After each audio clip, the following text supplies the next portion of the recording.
What's up, everyone? Welcome to episode 9 of Grand Line Grinders. Today, we're going to go through a little bit of the meta, and then we're going to go into quite a good depth of OP12, the upcoming set. My name is It's Not Steven. We've got Dad Halfbreed and Kebby G. How are you doing today, Dad Halfbreed? I'm doing good. We're still in a little bit of a holding period, but I'm definitely still in the Christmas is almost here, It's like I almost get to unwrap my presents of all these cool decks that will hopefully be playable after the ban list.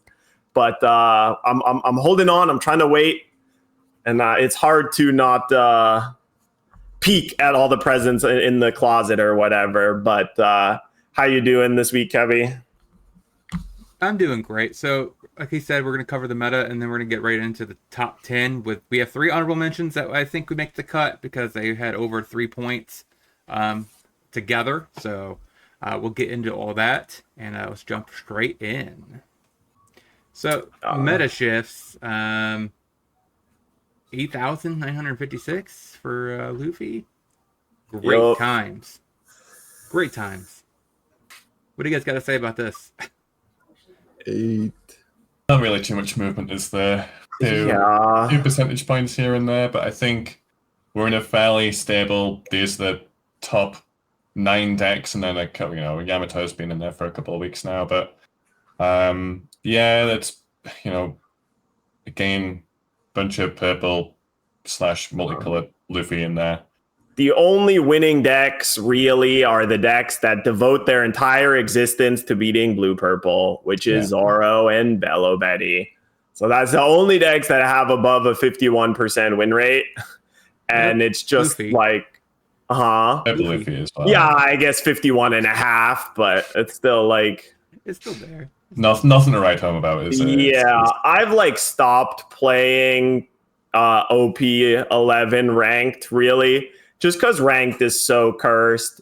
It's at best, every third game you play is Blue Purple Luffy, and at worst, it's every other game. So it's just not worth it to just sit through the purgatory hell of sitting there watching my opponent look at the top 5 cards of their deck every turn over and over again. So, but OP12 is fun. The only thing I gotta say, I wish what Eggman did. I wish they had arrows on this left side to tell us if it went up a rank or down a rank.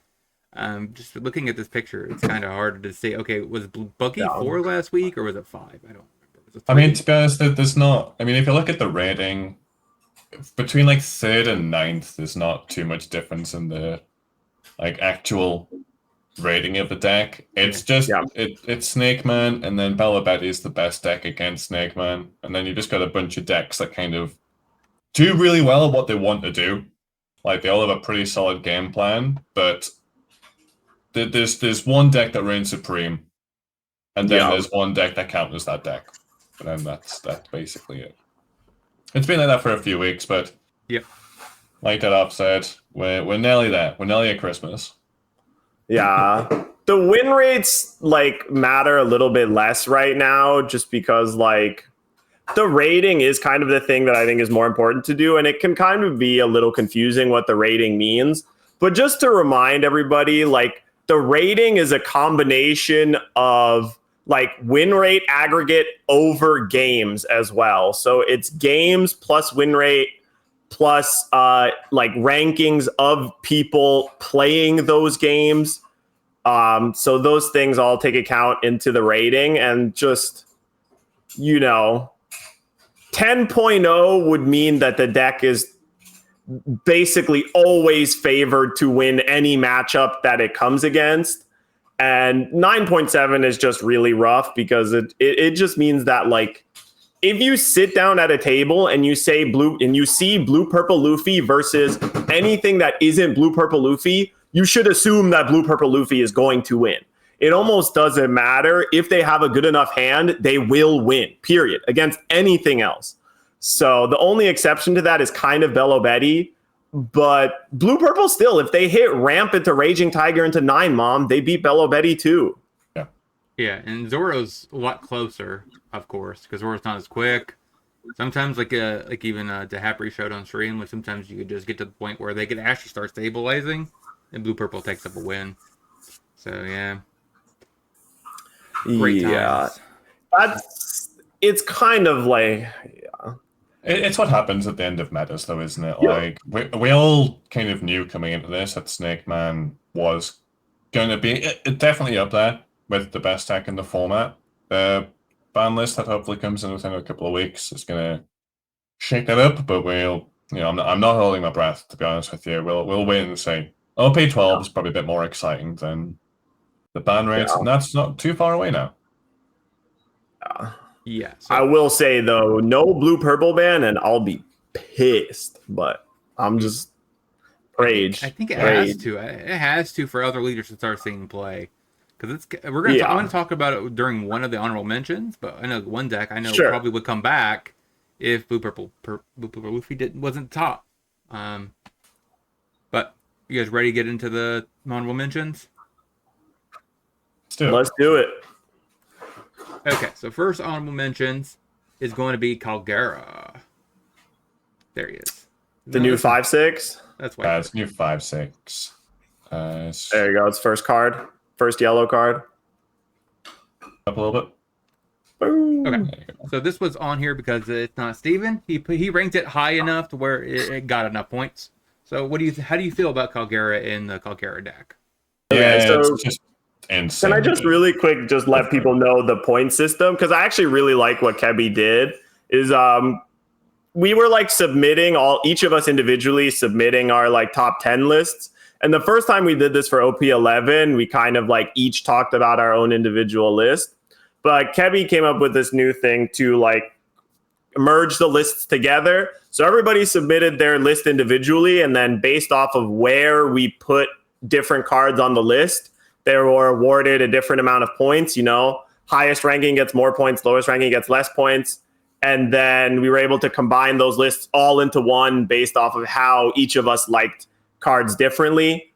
So these are cards that were maybe on one person's list, but not on either of the other two, the honorable mentions, cards that didn't quite make the top 10, but someone mentioned in their personal top 10.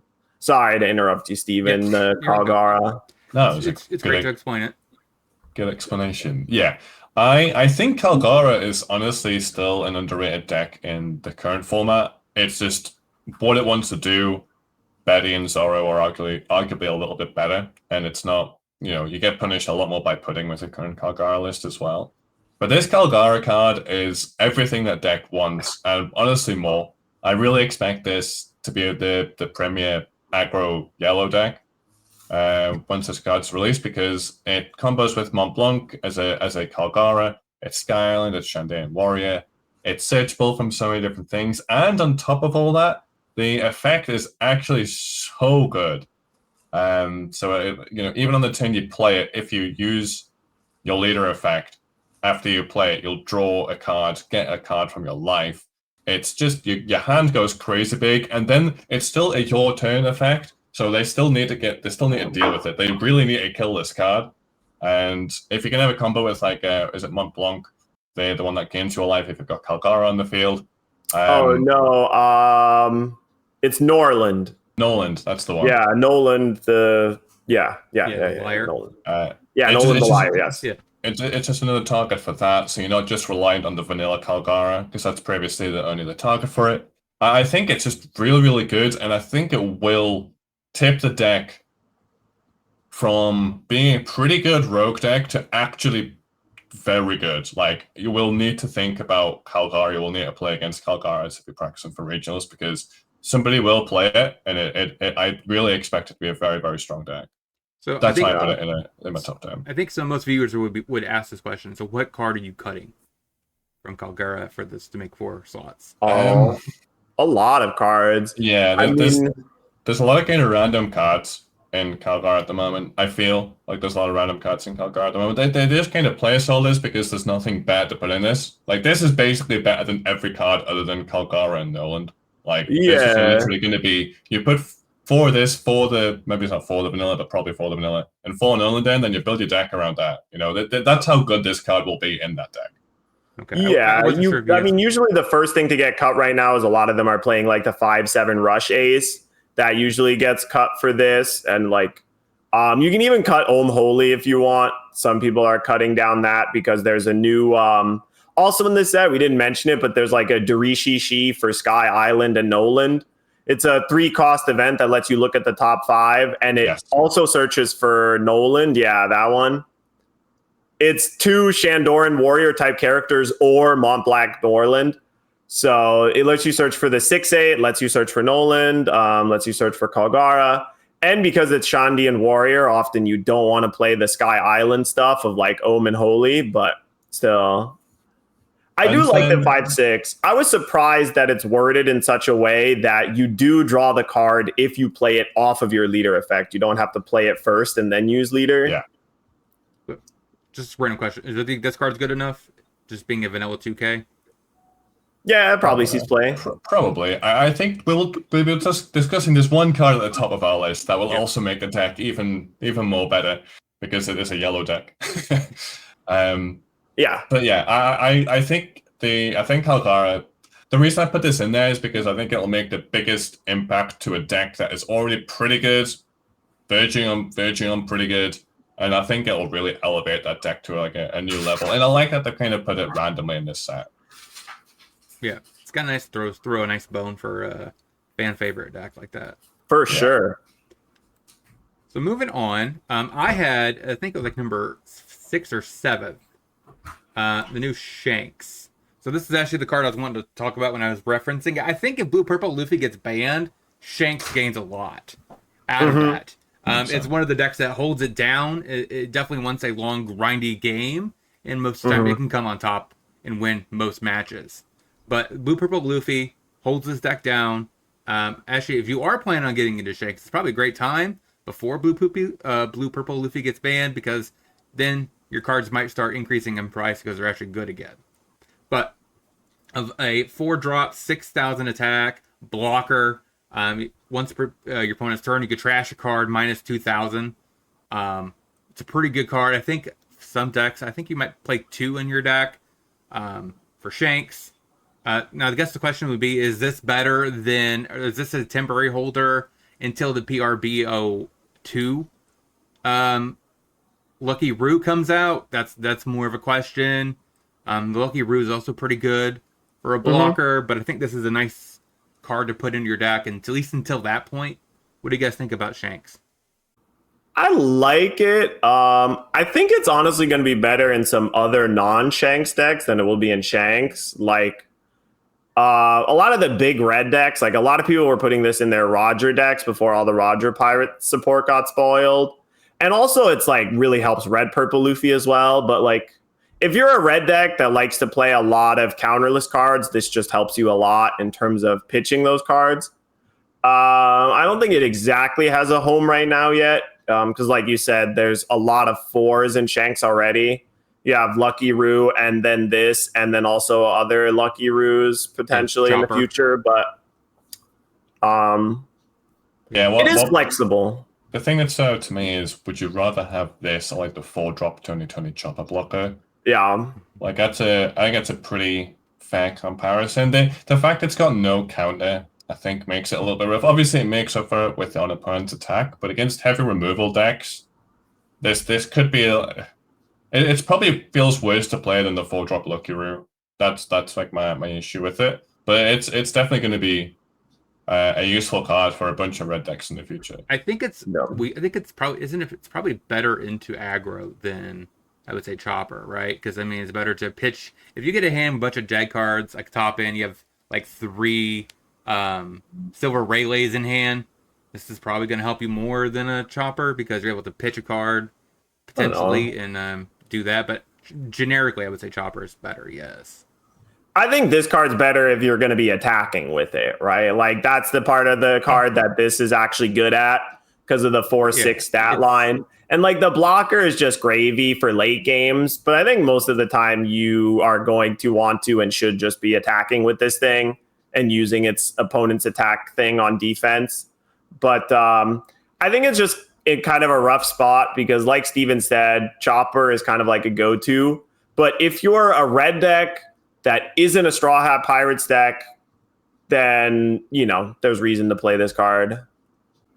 Moving on. So he showed up, I think, in 2 of our bottom slots.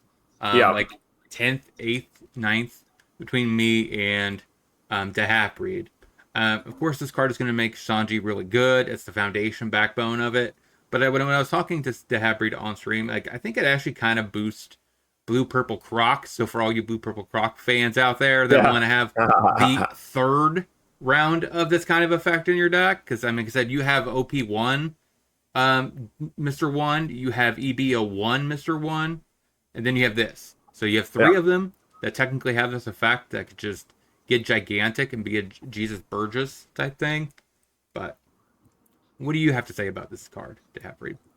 Yeah, I mean, I love this card, right? It's the card that makes the Sanji deck really viable. Because, this is the most unkillable card since the 5-drop Kuzan, right? And that one can't be removed by effects, period.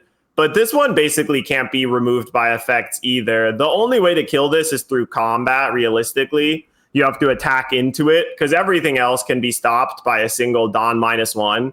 And it's not even once per turn locked, right? So they could try and kill this thing 7 times in 1 turn. And if you have 7 Dawn on the field, it's staying alive. So that's what's really nice about it. It's just lower on the list because of how weak it is against Zoro as a leader, right? If you try and play this on your 3 Dawn turn, Zoro's just going to rest it and attack into it easily and kill it. And then you're left without a threat. But against most other decks that aren't the green Zoro, this card's really threatening and really, really nice. And, God, playing against Lucci as Sanji is so funny, because I've had it happen where I'm playing against Lucci, I play this card, they try and kill it once, I keep it alive, and then they read the card, realize what it does, and just concede on the spot. But yeah, so I think it being this far down in honorable mentions just tells you how strong the set is. That's kind of more what it tells you. For sure. Yeah. So that is that's the end of honorable mentions. You guys have anything left over to say about Sanji before we get into number 10? No, I like the Sanji deck. I'll play it a lot. The goal it's just a deck with some very clear weaknesses for sure. The goal is to play this deck, have a huge breakdown on the podcast a few weeks from now. That's the goal, at least the target schedules. That way we could show you how to pilot the hardest deck to pilot, one of the hardest decks to pilot from OP12.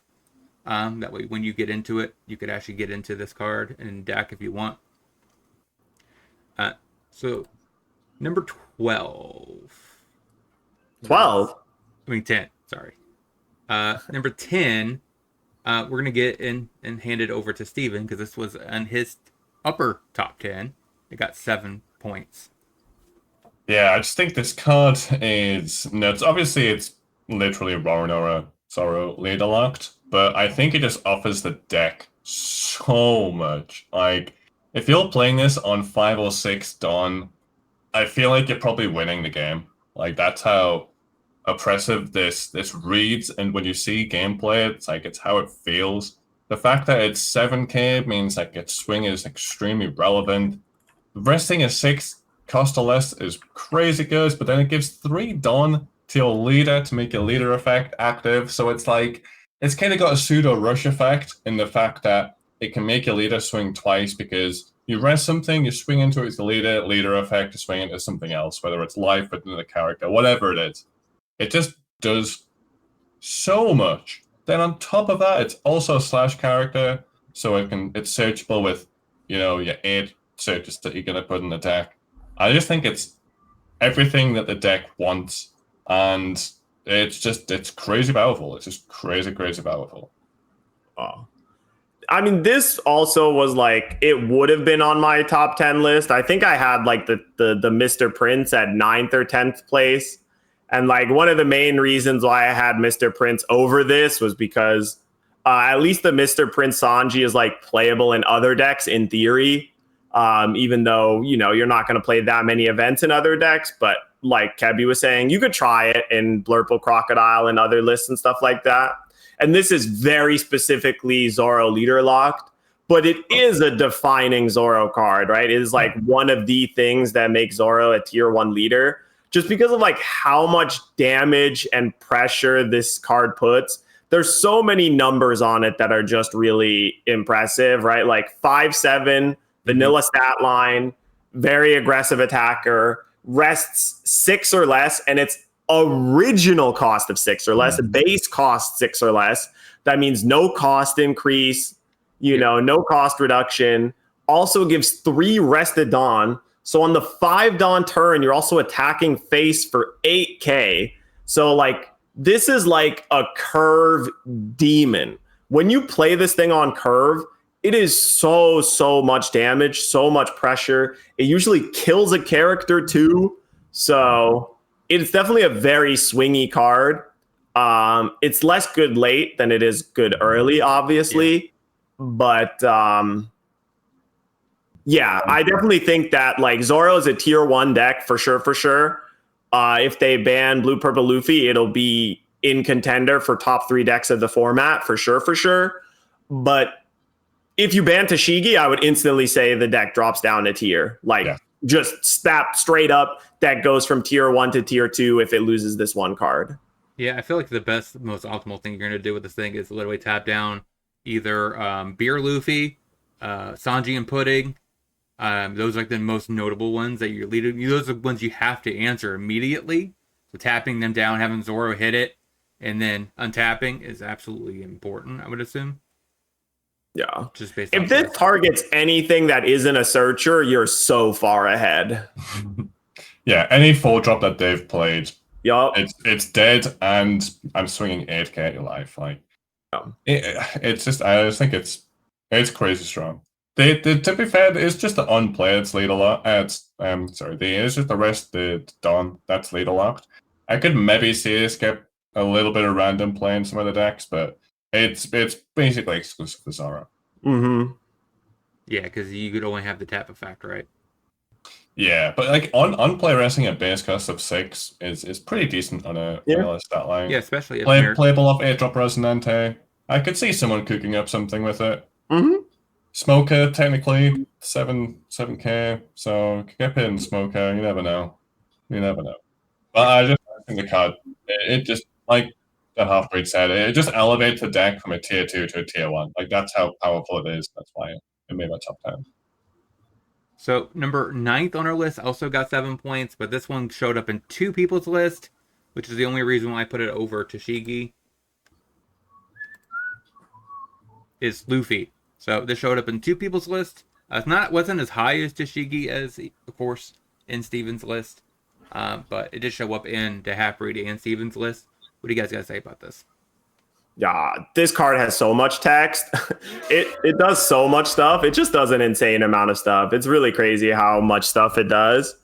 So like this is one of the cards where like learning what it does on the battlefield is so much better than learning what it does when you read it.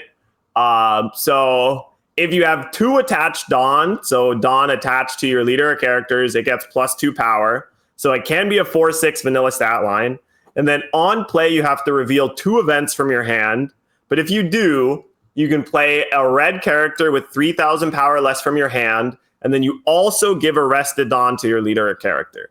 So it lets you poke for 6k with leader or swing with a small searcher if you also use Rayleigh leader effect. So the busted thing that you can do with it is play the Punk Hazard Sanji, the Sanji and Nami's body. That's like the play that gets really, really busted, where you basically have 2 6k attackers, one of which draws you a card, and you got a 6k swing the turn you played it. It kind of is niche to Rayleigh because of the 2 event reveals, but it could see play somewhere else in the future as well if you find other good characters to combo out with it. But it's so much pressure on the table if you play this on curve. So much. It's like a gym base sometimes. Yeah, the high roll potential of this card is very, very, very strong. So I think it just about made my list, I think. Big because of that. And it's, you know what it is? It's still a generically like decent-ish card. You know, it's essentially has vanilla stat line. Like, unless you're gonna play like a 6-tone card, but obviously in Rally you literally can't. Like in Rally, this card goes super hard. We'll have to see if it ever makes any other deck. Maybe it's like a Whitebeard that wants to play a bunch of events. Maybe it's a Zorro that might want to play a bunch of events. I could see a world where that happens.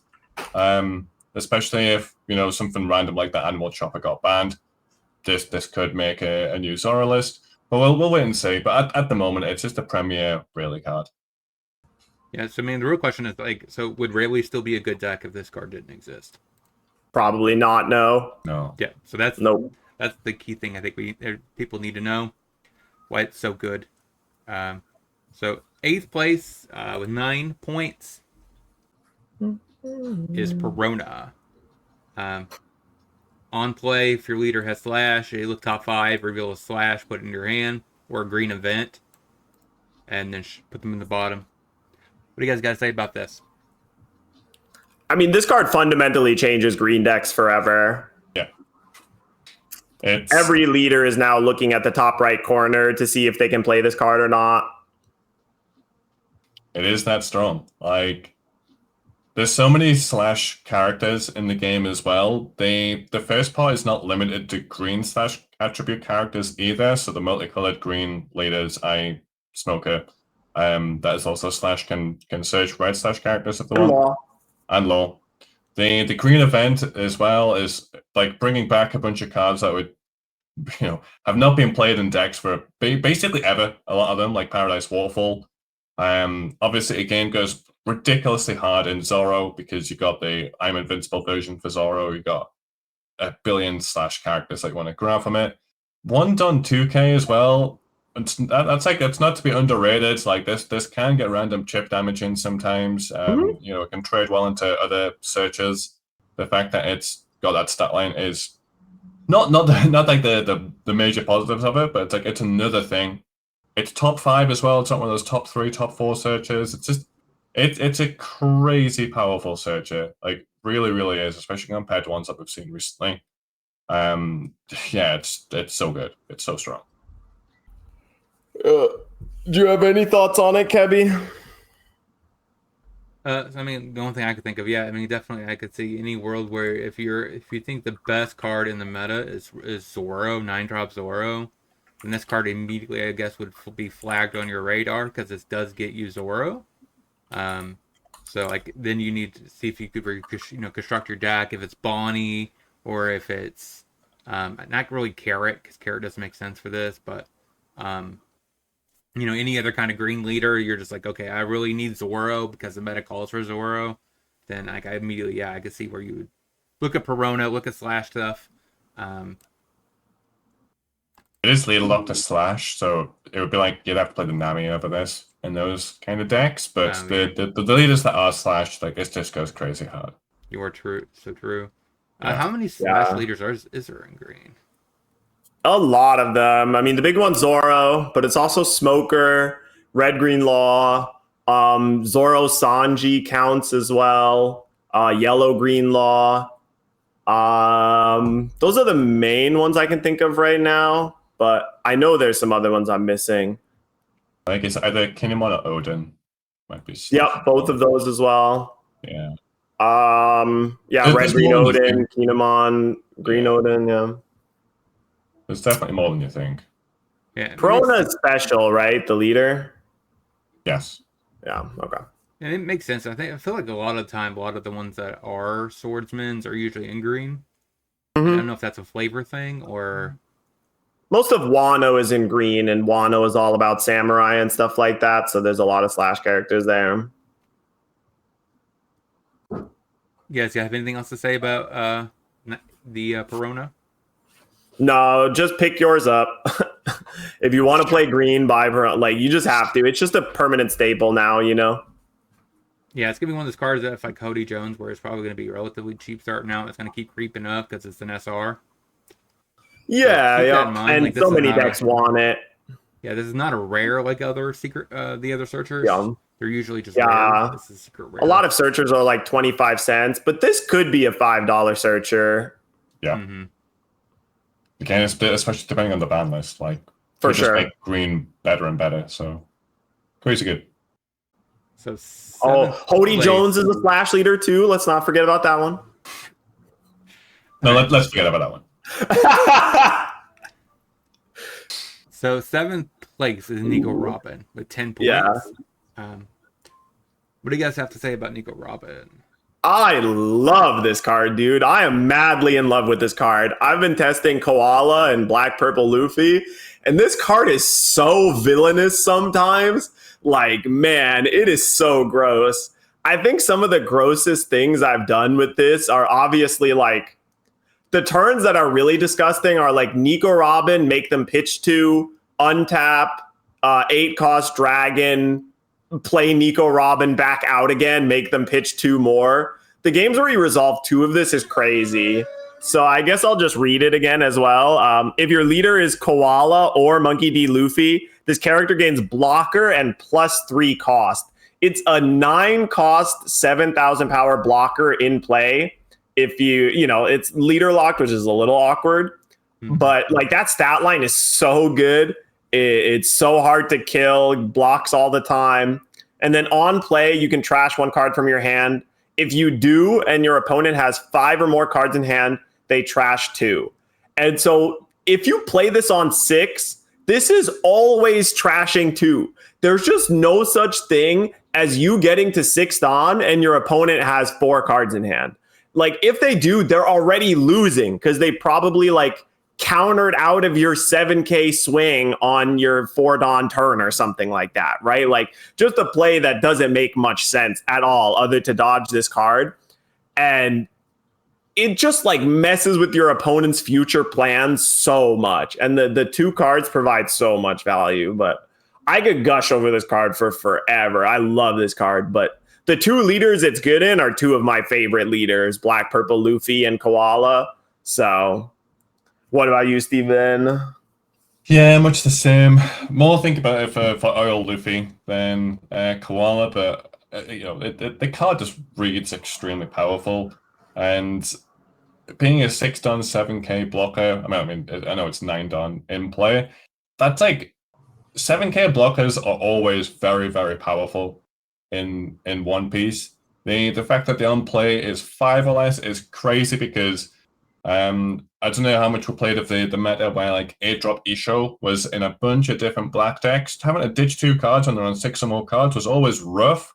The fact this is 5 is crazy. They go down to 3 cards sometimes. Like, what the heck? Like this, it's so good. I think it's exactly what Oil Luffy needed was like another powerful 6-drop to go alongside the Beer Luffy. So I'm right up there. I think this is a very, very hype card. It's a really annoying card as well. Like it's so hard to get rid of.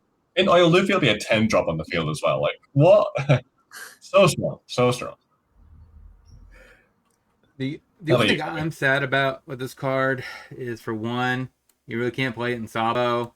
2, Oh, yes. 2, they took a shot at having a Brook leader before there's even a Brook leader. Like, why is this Oh. not just Straw Hats? I mean, come on, man. We all know if they make a Brook, it's going to be in black. Yeah. Why'd you gotta take that shot at Brook like that before he's even here? That's just my thing. I wish this was just Revolutionary Army and Straw Hat. Straw Hat. Yeah. But that's fair. Yeah, I mean, because like I said, it would be. I don't know if Sapa would play this or not. If it did, wasn't Revolutionary Army. Definitely. Yeah. So. Also should be good with the Star deck Luffy. Yeah. Yep. The Mono black Star deck Luffy. not the first, not the first Black Luffy. No. Yeah. No, from the first Star deck Black Luffy. It'll take more than this to make that leader playable. Yeah. Yeah. Good card. But true. People forget about the Black Luffy. All right. What do we got at number 6 now? Yes. So moving on to 6, and beneath it.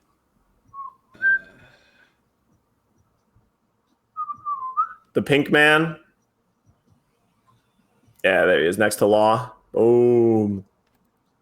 So Dofi is number 6. And I think it's rated up higher, 14 points. I think I rated him the highest. If I'm not Oh, okay. mistaken, I believe I rated him third. No, Nice. I don't know. I don't remember. I know I rated him. I rated him fourth. Yeah. So I thought this would be the card, if anything, other than Kuma, which of course was a not unanimous.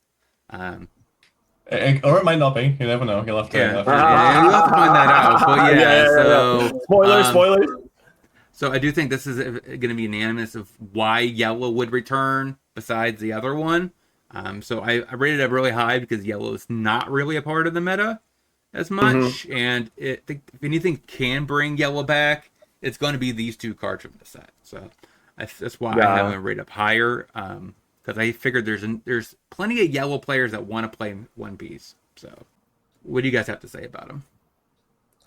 I'm a little sad that this doesn't have some trigger attached to it. I don't care how terrible it was, but it is, because if you could play this in the yellow Bonnie deck, boy, that would be sick. 8/8 rush, also give leader 2 rested Dawn. So it's 8/8. If you have 2 or less life, it gains rush, and opponent's turn on KO, you gain a life. It's just like such a great pressure card in the yellow decks. I think it's going to be, I mean, to me, it's best in Enel right now, but there's some other odd spots you could play it here or there. Maybe there's an aggro koala deck that would want this or something like that. But maybe it's a cheeky Calgara deck. Use this alongside your leader effect. Leave it on for Elthol. For sure. Yeah, because the Calgara deck has been good, but I haven't often really wanted to play the 10-drop Enel in Calgara. Even though it sounds nice in theory, not having Dawn up has felt really awkward. So I think you're right that this could slot in there too as like an aggressive finisher. Yeah, I think it's just a really solid yellow card. Yellow is in kind of a weird spot where it had so good top end from like 9 and 10 Dawn, so there's so many different options, but at 8 Dawn, it was basically just Katakuri for like the longest time. I think this card will very much rival Dex space for airdrop Katakuri. Like, it's obviously a much more aggressive play than airdrop Katakuri is, but it's really, really good. Having a giant 8k swing is also extremely nice, even into like Snake Man, 8k is nothing to stick your nose about. Like, it's really good, really, really solid card. Yeah. I think this card is also a little bit of a seed for future sets, because they did mention that OP14 is going to be 7 Warlord theme. So I think there's a high chance we will get a yellow Doflamingo leader or something like that in the future. So this is one of my specs for the future, I think. Yeah. Surprised it's only a rare, to be honest with you. Like, I'm definitely going to be bringing Enel back with this card for sure. Oh, yeah. Well, I'll play Caldara against you with it. Yeah.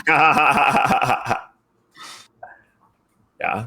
But I think it's like high on all of our lists too, because of like how good this card is like against Zoro. This is a really good anti-Zoro card because they don't want to kill this, and it also like helps you threaten to keep the race going if they just keep sticking face. So yeah, the 8k is massive. Outrange a Mulgun. They need to do something else alongside it. Like, it's just super good. It's what yellow needed, though. Cards like this. You guys have anything else left to say about it? Move on? No, moving on to number 5. So number 5 is Bonnie. So it's a blocker for 5, 6,000 attack. On play, if you have 8 or more rested cards, draw 2, trash 1, and then set 1 as your Dawn as active. Of course, this is probably going to show up in Bonnie. Makes perfect sense. It's flavorful. Bonnie plays Bonnie. What else do you guys have to say about Bonnie in the current? It's Supernova as well, so like it can get played in all the lore decks. This is just it's gonna get played in like every generic yellow deck. Every generic green deck. Like, I think this is just so strong. It's everything that green wanted. Like, you wanted something that cycles your cards, and then more and more green decks are putting like events in and things that can use a kind of standing Dawn, and this just helps it even further. Like, the fact that it's a blocker, it's 6k, it's literally, it's everything that Bonnie wants, It can get played off airdrop Rosinante. You can do everything. I think it's so good. I think it's so good. It is a secret from the set, which is like really nice that it's not a Luffy for once. That might be my opinion. But I just think it's searchable with so many different things. It's like I said, it's a blocker. You can put it in green. Maybe it makes the cut with green, yellow law. But otherwise, Bonnie's gonna play it. I can maybe see this getting played in like Sorrow. I could see this getting played in so many different things. I just think it's so good, so strong. They definitely play it in Law. It's become a 4 of in Red Green Smoker. Me and Steven were just looking at some lists as well.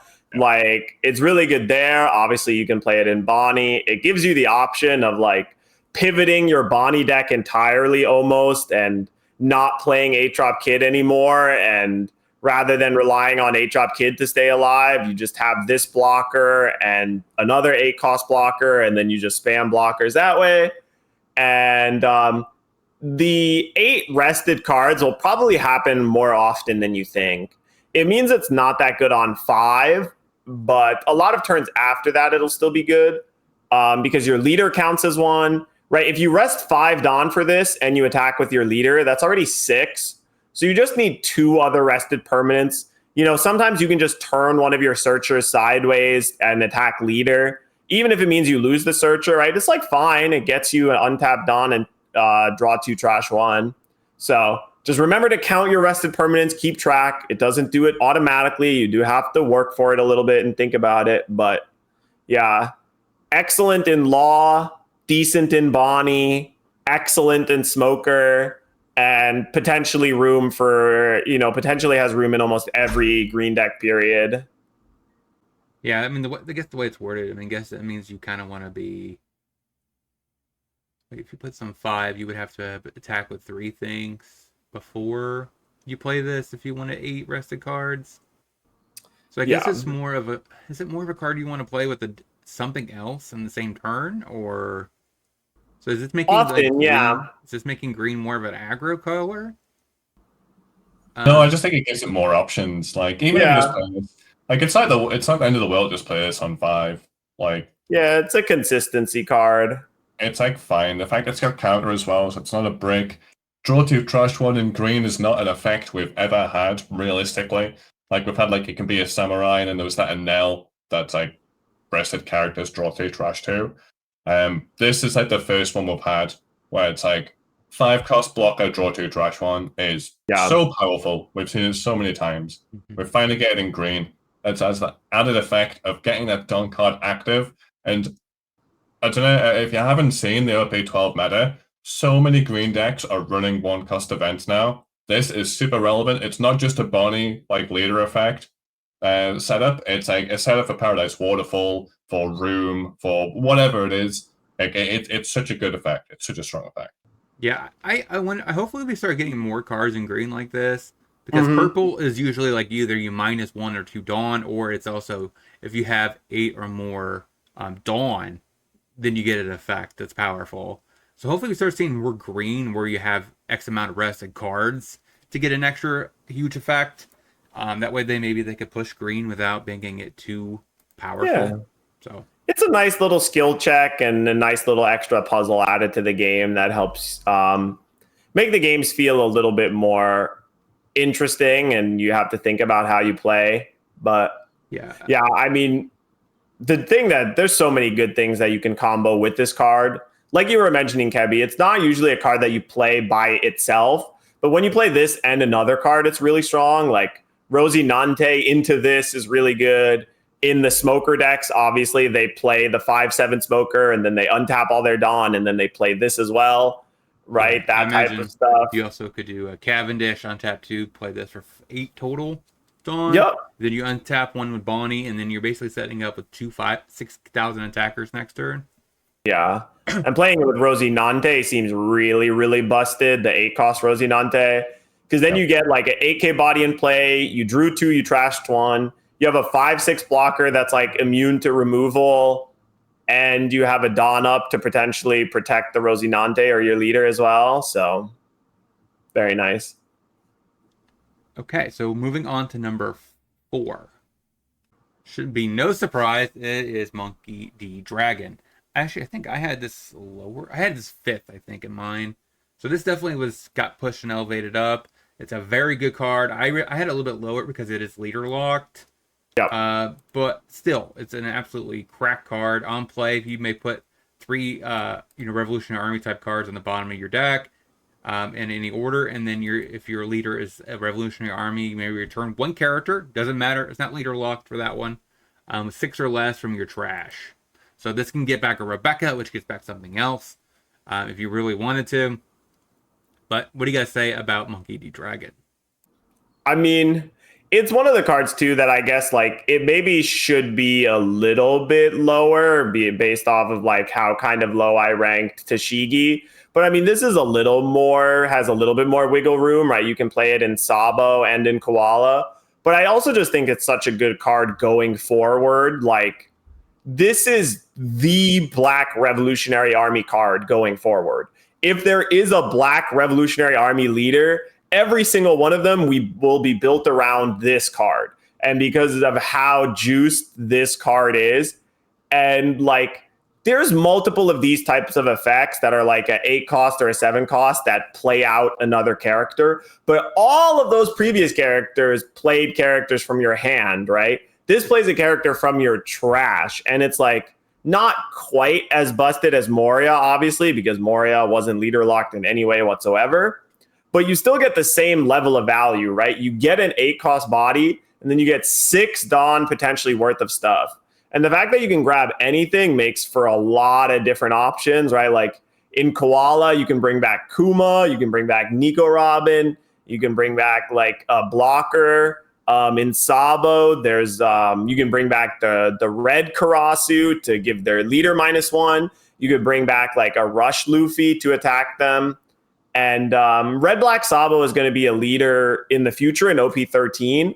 And that deck, I assume, will be entirely based around 2 8-cost dragons, where you're just like, here's my 8-cost dragon with Reanimate, here's my 8-cost dragon with Rush. And both of these cards are just going to slam my opponent in the face and kill them.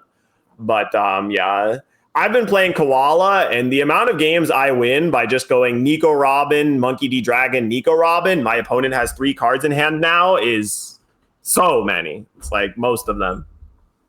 Yeah, that's honestly everything I wanted to say. Like, it's so good now. It's so good in the future. It is the leader locked Revolutionary Army type, but like the Koala deck looks insane. Sabo's always been one that's been like a little bit interesting, but never quite had the cards to go with it. Like, this suits that Red Black Sabo, the current Red Black Sabo. I know we're getting another one down to an absolute T. Like, it's bringing back stuff that's going to be, of 5,000 power or more. So like, it can use a leader effect to save this, to save whatever it brings back, whether it's like a Hina was always like really, really OP in that deck. It's like another just super defensive play if you wanted it to be. It's just a little bit of everything, and we've seen in the past 8 drops bring back stuff from trash being pretty good. I don't think it's going to be an exception. Yeah, I don't have much to say about it. I mean, I think it is just an overly powerful card. I mean, I'm glad they didn't do Dragon wrong. Like, he is the leader of the Revolutionary Army. Sadly, maybe we'll get a Monkey D. Dragon leader in the future with Black. Maybe, hopefully, that goes with him as well. But yeah, definitely there is so much value here, and hopefully this is the pattern going forward, because I think even the Navy with Elso from this set, also I think he reanimated a Navy, or was Sword, actually. I think he reanimated Sword. So hopefully when they do reanimation going forward, they just continuously leader lock at least what they could be played in. That way they're not overpowered like Gecko Moria was. So hopefully that's a norm going forward. You guys got anything else to say before we move on to number 3? I guess last thing I'll say about this guy is obviously like this is like my biggest, or not my biggest, but a big OP13 spec of mine, where I assume like this card is going to be worthless at first, and then once OP13 comes out, everybody's going to realize that like, oh wait, this card's actually gas. Because they also spoiled another 6-cost black card that this was kind of missing, because like Koala, or the Nico Robin, like you were saying, it can't be played in other Revolutionary Army types. But they just spoiled a 6-cost Sabo. That's like a 6/7 blocker as well. So it's just another really nice thing that you can reanimate with this dragon. So you can always have an offensive option of like getting back a rush character or something like that, or you have the defensive option of just getting back a blocker. But personally, I think right out of the gate, I would imagine you're going to be playing the other dragon first. Because, I mean, how many of the actual Revolutionary armies fill up a yard? Oh, a lot of them. Okay. There's 2 Revolutionary Army searches that trash themselves, or that trash rather than add to hand. There's a 1-drop koala that's look at the top 3. Yeah, there's that one's look at the top 3, trash the rest. Take 1, trash the rest. And there's also an event that is look at the top 3, take a revo, trash the rest. So yeah, that one. Okay.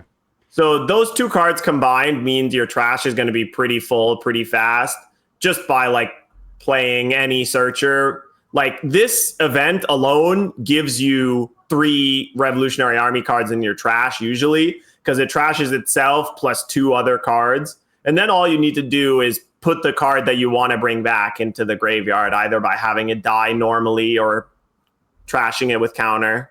Yeah, we definitely know how good this card is going to be just based on the fact that, well, the Blackbeard equivalent sees a lot of play. So this definitely, that's going to see a lot of play. Yeah. Putting cards in your trash is just almost always a benefit, not a downside, right? Like anybody that like mills 2 cards and puts them in the trash and is like, oh no, I milled X card. It's like, it doesn't usually matter. Like the cards in your trash will be better there than anywhere else. Is there any notable characters also in this? Hack is really good. Hack is the best one. The Fishman guy, Fishman Karate. The blocker. Yeah. He's just a nice keep alive type thing, right? Like, I was thinking more of, is there any other notable Revolutionary Army that also fills up your trash other than their blocker Ivankov is a 3/4 blocker, mill 3, but I don't think it's necessary. Your trash fills up just by playing the game. Yeah. You just counter out and it fills up your trash. 3 is like not to be concerned about. I mean, even Nico Robin on 6 puts card in your trash. Yeah. You discard 1. Yeah. So you have anything else to say about Dragon? No. I think I just have bias. I put him a little higher because of my personal bias, because I've been casting it a lot recently, playing OP12. And it feels really good to cast, let me tell you what. So it gives you that Timmy feeling? Yes, very much so. Okay, then I'm gonna love this then. Because I always was a Timmy player. So of course, number the big 3. 3 is of course one of the most strongest cards from the set. It's honestly going to be, I think, your cheap version of Hody Jones if you can't afford Hody Jones. Gets to the point. This is like probably going to be a $1 card, probably, I would say, at its peak, maybe, because it's a rare. So main event, you could rest 3 Dawn, and you could tap 2 things down. It includes characters or Dawns, or you can counter with plus 3,000 for leader. So what do you guys got to say about Dead Man's Game? Really good. Yeah, I know I mentioned before with the Jewelry Bunny, where it leaves a ton up. It's perfect for a card like this. It's just we've seen how powerful events can be in the meta with Gum Gum Giants. We just tap a blocker or whatever, and all of a sudden you've got 6 Dawn to play with to go for lethal. The defensive capabilities is also really, really strong. And Destroy Crew, like it's everything you kind of want.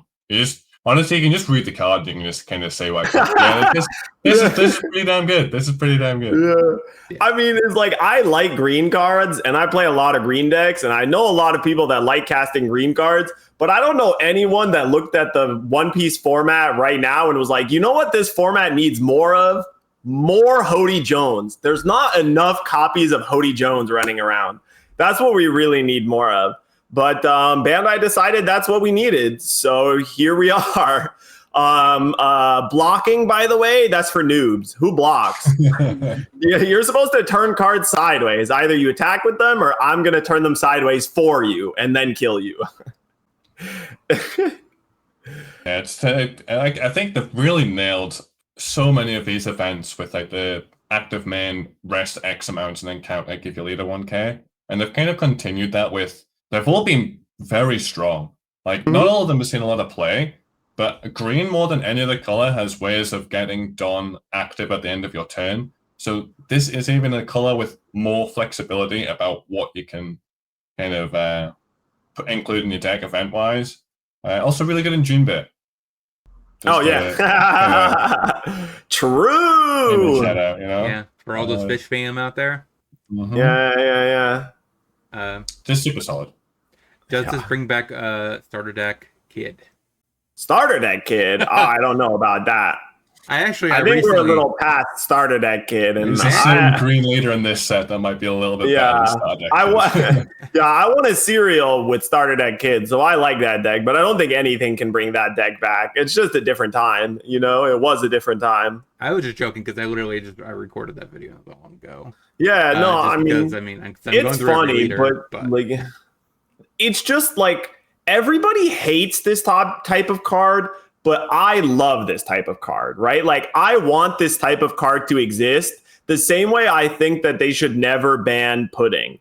Just because games need to end. Games need to end. We can't have cards that just drag the game on forever and ever and ever and ever. And, you know, that's what pudding and this type of card do. You know, you don't want to just have people walling behind 5 blockers and then the game never ends. Or, you know, having 10 cards in their hand and then all of a sudden they just counter out of everything you do forever. And so having these cards that help make sure games end in a timely fashion, I'm actually okay with. You know, I'm making jokes about how nobody asked for more of this, but I am still glad that it exists. So we get honestly, the one thing I will say is I'm actually low-key disappointed it's another green card with this effect. Like, I would have loved this to be in a different color to give different colors more options against, if, you know, if Gungam Giant remains in the meta, or where a bunch of these decks that are leaving Donut remain in the meta, you have to then basically shift into green. Like, I would love this to be like maybe it's like a red card or even like a yellow card or something. I don't know. Just more colors having access to this kind of effect makes metas like this not happen as frequently, where there's a very clear answer to some cards, but not all colors have access to it. But it's so good. It's so good. That is an interesting point, because I did bring up one time in VVV's live stream. So what if, like in Magic, they come up with a colorless color, so that way they print effects like that they want across all colors? Would that be too busted? Like, would they print this for 2 Dawn? It was colorless. They could put this in any color leader. Would that be too cracked? Colorless is just so dangerous because, like, the whole point of colors is the idea of a color pie, so that no color has access to all of the effects of the game, to make decks feel unique and to give different counterplay between different effects, right? And colorless cards are just dangerous because they're permanently on that razor tip of either being not good enough and therefore no one plays them, or just good enough and therefore everybody plays them, right? Like every single deck, period. So True. I'm kind of against colorless cards, I think. But yeah, the only way I would see it would be if, like, okay, if there was a card. What I think they should do is I think they should just add more cards to the, like, I like the idea of not only having a ban list, but having an evergreen list, right? Like, they announced that there will be an evergreen list of some kind, and the first cards going on the evergreen list are all mangas. So I hope they'll announce more cards that will eventually be evergreen of some kind. Like, my first vote is every single zero cost event should be evergreen. Like, that's just genuinely what I believe. They have 6 zero cost events, and they should just always be legal in every format ever, because I think it's just good for deck building. Oh, so an example, I believe recently there was a full cycle of cards, I believe, that were the white border 2-drop events, I believe. Yeah. The top 4 searcher get Yep. something out. Yes, literally, if they had a colorless card, you could The only songs. you could have it to where there's only one of those, because each of them basically was identical. Why you didn't need to print it for that would be a scenario where I think colorless could be a good thing. So if you had one card, that can cover all those cards instead of printing in the same card across every single color like that. That's niche situations, but yeah. That's an interesting idea. Yeah, I hear you.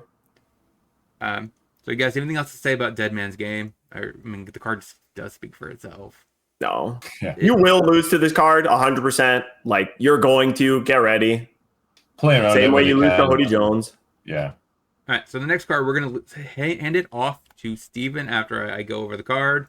We have Mihawk, blocker 8,000 attack. On play, you may set up to 4 of your Dawn cards as active. And then if you cannot play character cards with base power, cost 7 or more during this turn after you cast it.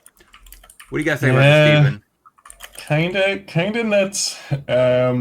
It's a slash character, so it's searchable from the Perona Searcher and the Hiyori Searcher and Zorro. It's gonna be one of those cards where if you're building literally any green deck ever, is this card going to be in it? It's gonna be that level of Gecko Moria of I'm building a black deck. Can I put Gecko Moria in this? If you're building any green deck, can you put this Dracul Mihawk in? I've seen so many Smoker lists run this, and this card in Smoker is 2 Dawn 8k blocker. Like, yeah, that's fair and fun and balanced. They put 4 Paradise Waterfall in, you block with this, you Paradise Waterfall, you got another 8k blocker ready to go. Like, it's actually just, it's such an insane card. And I have noticed it's 7 Warlords of the Sea, which is really spooky for the 7 Warlords set if this gets more support, because this card already is really taking over the green color. Like, I think every deck will be looking to play this, whether you're Bonnie, Smoker, starter deck kid, like whatever. Yeah. Whatever it is, like this card is crazy strong. It's it's gonna kick Airdrop Kid out. Like that's not even a hot take. Like I think this literally kicks Airdrop Kid out of like Bonnie and stuff. Like it's so powerful. Yeah, I was making jokes before we started with the podcast where I was like, people are complaining about this card, but I for one welcome our new green overlords, where it's just like one of the things that just is true, right? Like out of the top 10, I think 4 of them are green cards. Right? So it's like, and several of the green cards didn't even make it on the list. There's like more that are good, right? There's the Koshiro as a blocker. That's like another Rosinante, but for slash characters. So, I mean, like Steven said, I just can't imagine a green deck that would not want to play this card. You'd have to be the most aggressive green deck in existence. And even then, it's like, even an aggro green deck would be like, okay, I'll play this blocker and then I have 4 more Dawn to attack with. Sounds good to me, right? So it's like, it blocks on defense, it attacks on offense, it lets you play 2 things in a turn, it's not leader locked, it's not a 10 drop. Yeah, I don't know. Like, what can't it do, Like, it's just everything. The only bad thing about it right now is it's typing, but if we get a green 7 Warlords of the Sea Searcher, like it's over. But it's slash, so it's searchable with Perona, right? And the is it Hiyori? Yeah, the Hiyori as well. That's Zoro locked, yeah. Yeah, like it's crazy. It's such a good card. I mean, even worst case scenario in the 10 you play it, you're paying 4 Dawn for an 8k blocker, then you just put the other 4 Dawn your leader and swing or whatever. Like it's so good. It's just so good. And again, that typing, because Dan Halfbreed reminded me of the 7 Warlord set that's coming out. Like it might get better. Like unironically, this might get more support. It might only get better, and it's already taking over green decks. Yeah. Man, imagine if they had a Mihawk leader. That sounds hype. Yeah. Green Mihawk leader. That sounds sick. It just reminds me of the Purple Katakuri. Yeah. And again, the fact that a bunch of these green decks are running Paradise Waterfall, like even saw a couple of Spiderweb coming back in there. Like, you can just block with this, Paralyze Whirlpool, give your leader 2k, make this active again, you got another free block, and it's insane. Insanely good. So, speaking about typing, what's with the set having Muggy Kingdom? It's just the name of the island that he lives on. Okay. I don't know if that's the 100% the like correct English translation. Yeah. But it's that like terrible dark island that he lives on and where he trains Zoro. I think it's on another 1 or 2 Mihawk cards as well as a type. And I think like Ren. It's on one Piranha card as well, I think. Yeah, the one we talked about earlier. Okay. Yeah, it's on like the random baboons or whatever. I was just curious because I was like, why isn't he a cross guild? Oh, yeah, this is technically before he joins Cross Guild. Okay. Because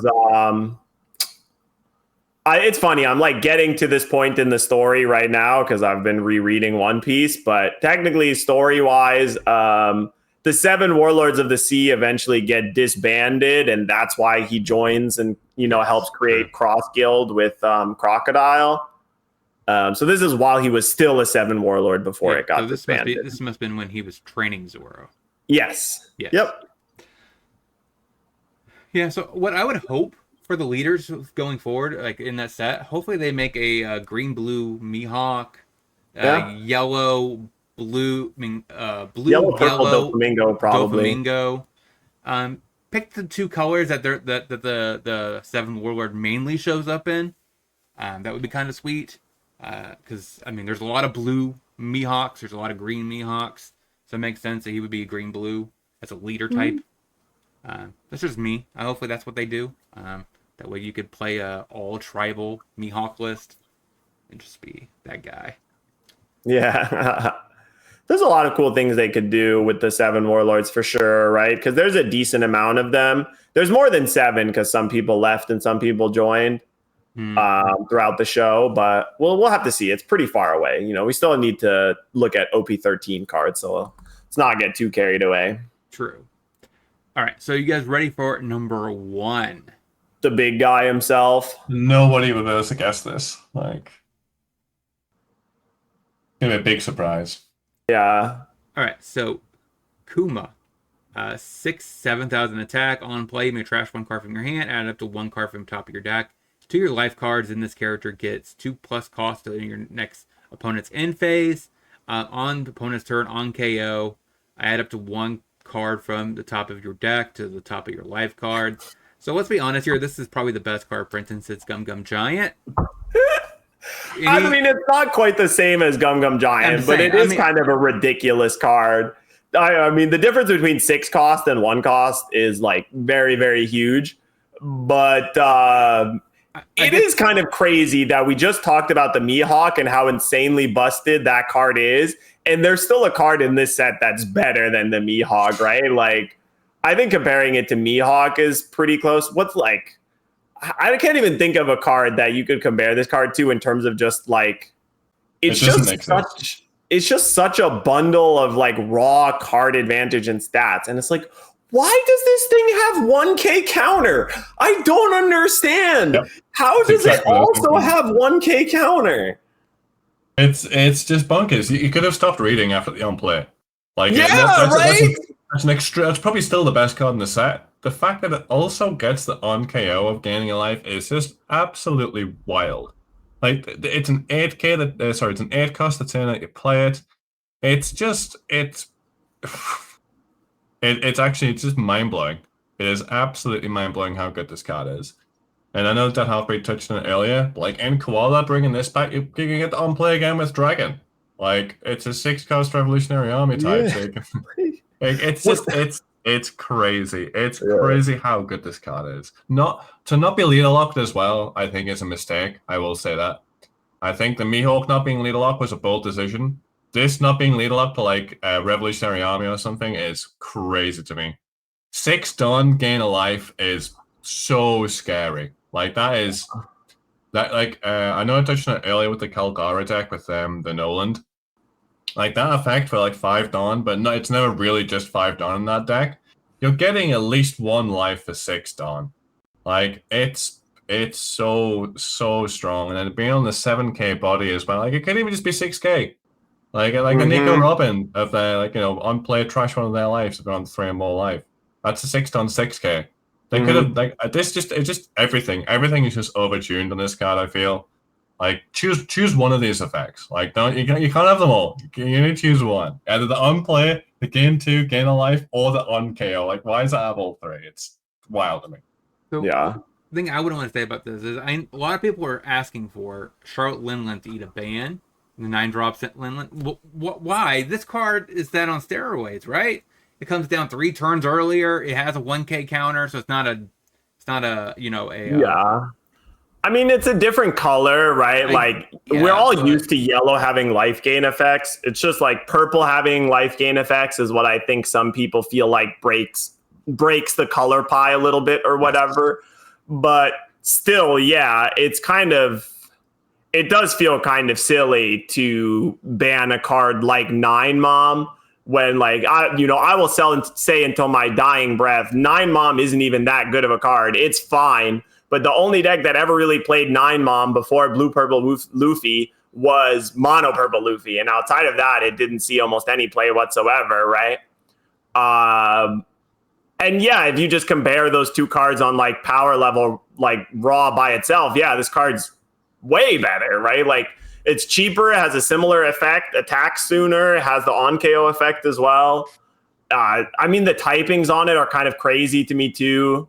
It's kind of wild where like, I guess it makes sense that it's a Revolutionary Army card because Koala is the leader, but yeah, it's just in every yellow deck now. It's like even Bello Betty is sometimes playing 4 copies of this card. And that's just like, that deck's supposed to be turbo aggro. What do they care about gaining a life? But like, it's just, the stats are just good enough that you want to play it in everything, every single yellow deck ever for the rest of existence. It's kind of crazy. I think you hit the nail on the head. Like if you're, I know that I said it with Mihawk, but it goes a level beyond that. Like if you are ever building literally any yellow deck, I think this is going to be in contention to be in there, regardless of literally everything. Like I could see this in like Vegapunk. Like that's how versatile and how strong it is. Like that, easy. Like, it's insane. Like no matter what the archetype is, Bella Betty, like it just doesn't matter. Like this, it's at minimum you can put 2 copies of this in every deck and be like, yeah, that makes sense. Yeah, So, there's some decks that like don't want 8 drops in their deck, right? There's some green decks or like a green purple deck or whatever where you don't really want 8 drops. Like even the green purple Luffy. Obviously that leader needs all straw hat cards, but like there are decks where you're like, this is a good 8 drop, but I'm not really about 8 drops in my deck. I'm dumping my hand on 4 or 5 Dawn turn, doing combo stuff and then killing them. But there's just no combo or value or aggro or mid-range or control deck where you can't take a turn off to play a 6/7 that gains you a life, right? Like the difference between 6 and 8 is also just way bigger than you might think, where it's just like you can get this down at a point in the game where there's just no downside. You just don't get punished, because like, oh, I skipped a turn of doing my game plan, but like you gained a life. So you didn't really skip a turn because your life total hasn't changed. You still can go about the following turn doing all the stuff that you wanted to do. It's almost like it like filters your hand, but even better because it discards a card you don't need and potentially gains you a life of a card that you might actually need. And they don't want to attack into it, so then you're trying to race this card, and then you can't Raging Tiger it the turn that they play it because it's an 8 cost on play. You need to wait for it to attack first before you can actually get rid of it. So does that mean this card now pushes Colgera to being the top deck? Because you know what? Because the only matches I lost playing Colgera when I just recently recorded it was against aggro. Like I miscalculated how many life I could take by using the effect. Now, if I actually could add 1 back like this, maybe this actually makes that slightly where it makes your place a little. It reduces the drawback of Colgera's effect by taking a life, so putting stuff back. I don't know. I mean, this is the cheapest gain life effect they've printed since Kikunojo too, right? And like Kikunojo is optional. That only happens sometimes. Both they need to be at a certain life and it needs to be KO'd. Right? So, like this always gains you a life if you want it to. Always, every time, guaranteed. Yeah. Yeah. Sometimes it gains you 2. Yeah. Yeah, because it has Kikunojo's ability as the KO effect already, so. With no restrictions. It's just if it gets KO'd, period. Doesn't care how much life your opponent has or what. It's wild. But like the +2 cost randomly is so crazy as well. Just, okay, I'm guaranteed to get to attack with this 6/7 I just played because there's no removal spell you could play to kill it on 7 Dawn that kills at 8 cost. Even if you do, I potentially just gain another life. It would have to be a blue one. I don't know. I'm always lost for words when I say this. When I first saw it, I was like, that's just gotta be fake. Like, unironically what I thought when I first saw this card. I was like, there's no way that like translation's correct or whatever.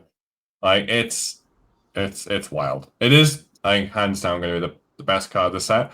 I'm kind of glad it is for yellow. Like, it's probably a color that might be the worst. I mean, technically Bello Betty's yellow, but like, not really, guys. Like, come on. More red. Yeah. So I'm kind of glad it's got a little bit of love. It's been very much the set of, I think, yellow and green, of pulling a bunch of cards into colors that have not been very well represented for a long time. But this card's right up there with ban list before it even came out. You know, like it does a lot. It does a lot. Yeah. So it's tough to ban it because it never feels like it wins the game by itself or whatever, but it is just like this giant roadblock in terms of actually getting your opponent dead. And yeah, I'm sad that this is a secret rare because this might be the next Mr. 2 or whatever, right? Where like everybody's trying to get their hands on 4 copies of this card. So just pray that you can buy this card for less than like $60 or $75 a pop. Yeah. Because I mean, I really want to get 4 copies, but I don't want to have to pay $60 for them. But we'll see, man. I mean, OP12 might be the return of me actually going to locals because I need to win some packs, man. Like, I need to actually open packs. You can't just buy singles of this set. There's like too much value inside every pack, too much chance of getting a card that actually is seriously constructed, playable. And it's the first box set in forever where you actually feel happy about opening a secret rare, right? Like, so many other sets, the secret rares feel like duds where you're like, wow, I got this shitty secret rare instead of an alternate art. Like, no, when you crack these boxes, you're like, come on, Kuma box. Like, come on, give daddy a Kuma, you know? Like, same with Bonnie. Like, the fact that both secrets are just generically good for their colors, and they're you know, extremely powerful cards. But Kuma obviously is going to be next level. The ult is probably going to be up there with one of the most expensive cards in the set, most definitely. Yeah, and the SPs are amazing. I think they've nailed the SPs again. You like the neon black ones? Yeah, I think it's really cool. I think they've done such a good job with a bunch of the alt arts. If you're like kind of interested in that kind of thing, for the last like 2 or 3 sets, honestly, and they've definitely kept it up with this one. But again, the power level of this set is absolutely night and day, I think, compared to, honestly, like the last 2 or 3 sets have been pretty sad to open. Hopefully it'll change this with this one, but we'll see how much it's going to cost. It's going to be expensive though. Yeah, and then after this is the Gold Roger set. There's no way that one's not going to go nuclear. Yeah, the ramp in that set's pretty good. So my statement earlier was more about this is probably the best card printed sets in OP 10, 11, and 12 combined. That was more my comment because Gum Gum Giant came out in 2009. So I think since the 3 since I think this is probably the best card printed.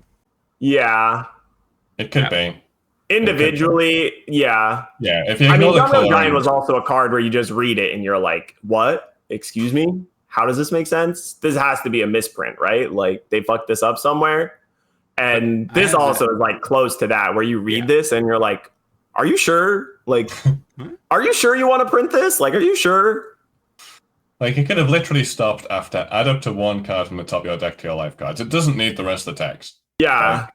Like, it's and then yeah. Like, it's also not plus 1k counter just never stops to blow me away. Like the plus 1k counter on this text is so crazy. The only thing sad it's about not even a dead card in your hand. You can just plus 1 it whenever you want.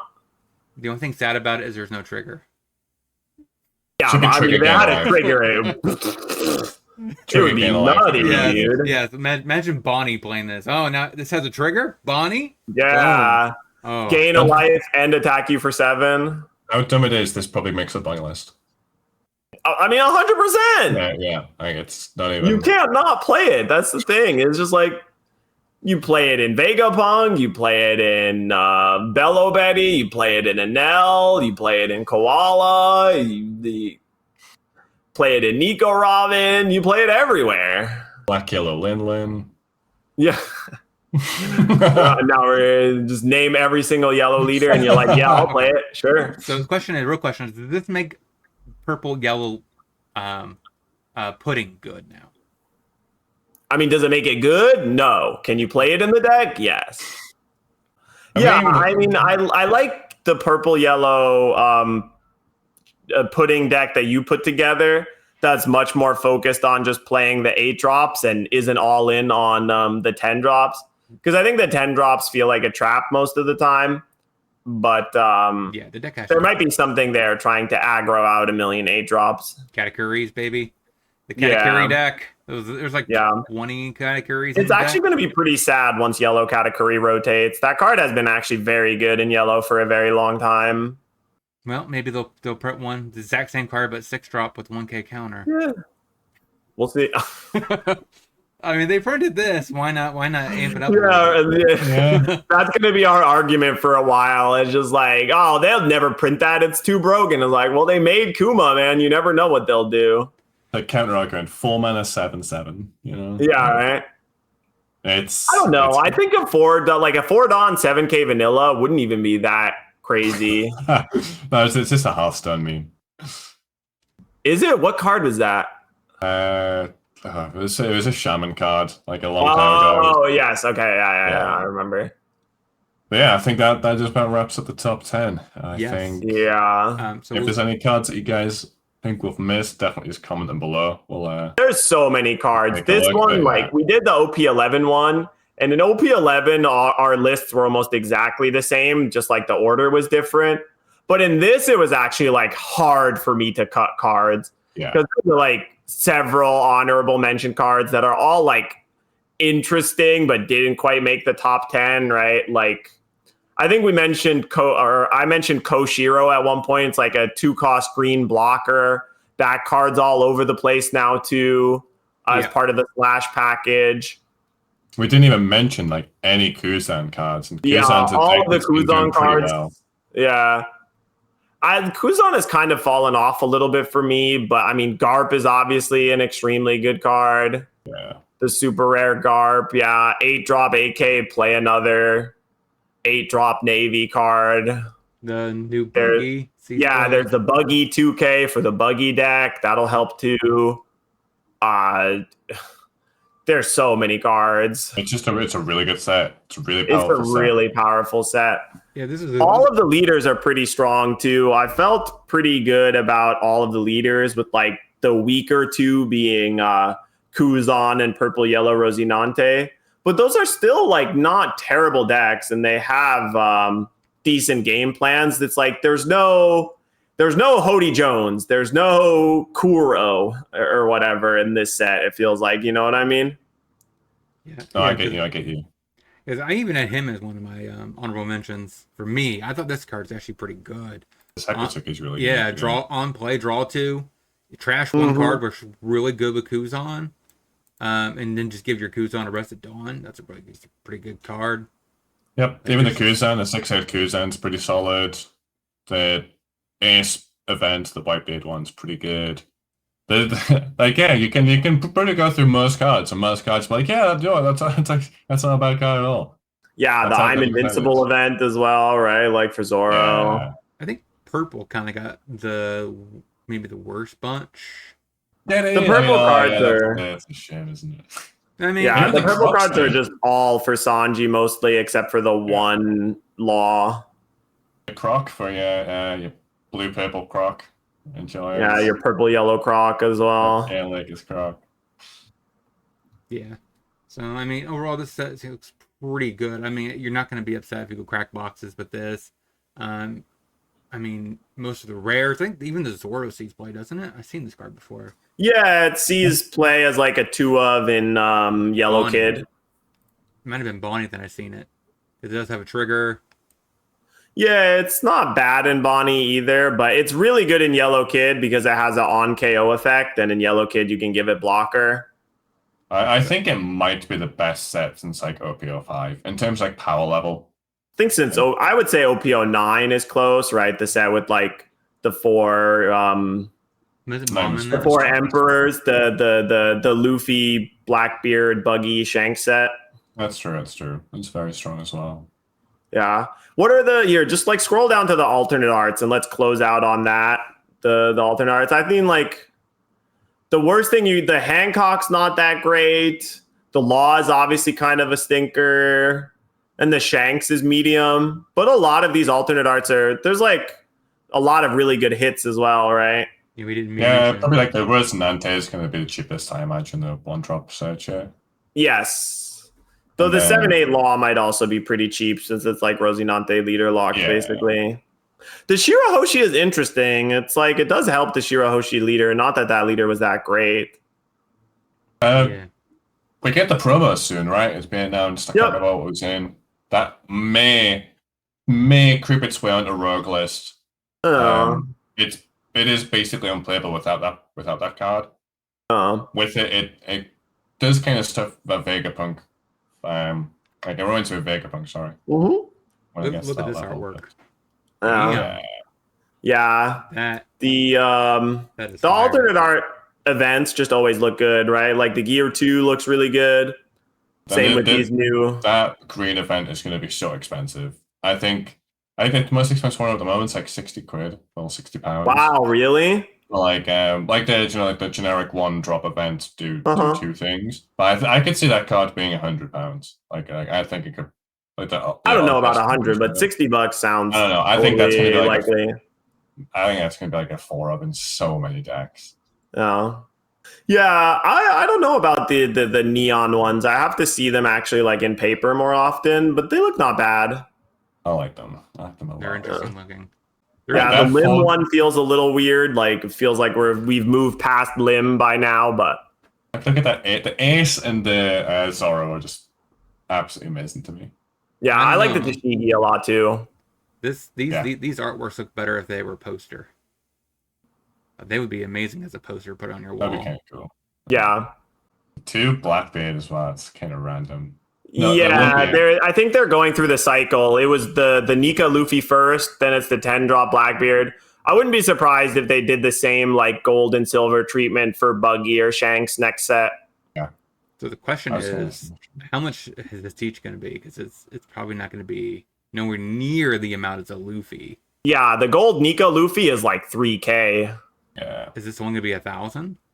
The gold one might be 1,000 and the silver one might be like 500, but I they think could it could both look be at like less than that. 1,500. It's still going to be a very, very rare card. I think the gold one's going to be 1,500 and the black one's going to be 1,000. That's my guess. Huh. Like, it's going to be such a rare card. Yeah, I don't know the pull rates for sure, but Yeah. But this really- definitely, like I said it before, but I'll say it again. This feels like the first set in a while where I'm actually like, okay, cracking packs seems like decent value. Because most of the time I literally be like, I don't want packs, give me store credit instead to buy singles. But I want to crack this set. There's just too many cards to play with. Totally. Yeah.